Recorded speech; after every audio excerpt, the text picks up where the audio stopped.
Hello and welcome back. We've got another problem here. This time it's a scientific notation question. Let's read this. When processing blood samples, they are put in a centrifuge that has two spinning drums. One spins at 1.83 times 10 to the 5 revolutions per hour, while the other spins at 1.92 times 10 to the 5 revolutions per hour. Part A says express in scientific notation the difference in rotations between the two drums. So it says difference, that means it's a subtraction. So if we do 1.92 times 10 to the 5 minus 1.83 times 10 to the 5, that will give us, let's see, 0.09 times 10 to the 5. Now, if you put this as your answer, the number is correct, but it's not expressed in scientific notation because we need a value in this ones place here, but it's a 0. So how can we get this 9 in the ones place? Let's move this decimal point. How many times do we have to move it though? So we move it 2 times. So this could also be written as 9 times 10. And it won't be to the power of 5 anymore because we've moved this decimal point to the right twice. It'll become 10 to the power of 3. Because we've moved it twice, so take 2 off the power there. Part B, find the value of your answer to the previous question as an ordinary number. Okay, so we've got 9 times 10 to the power of 3.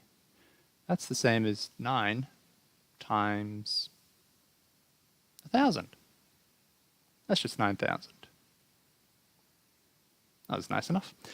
Now for question C, the control panel of the centrifuge displays the difference in speeds in revolutions per minute. What number should be shown? Okay, well we've got 9,000.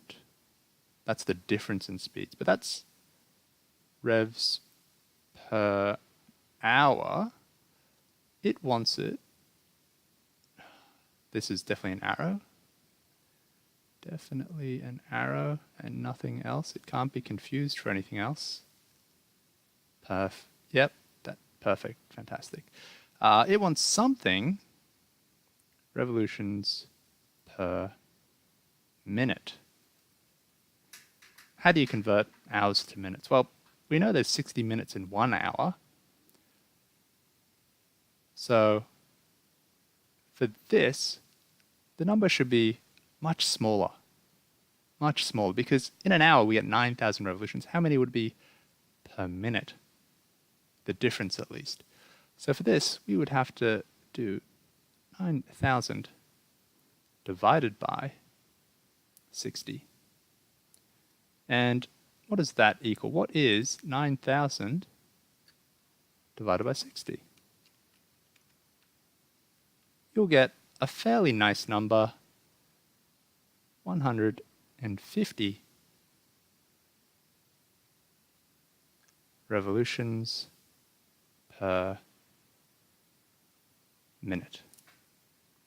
That's it for today. Thanks for joining me, and I'll see you next time.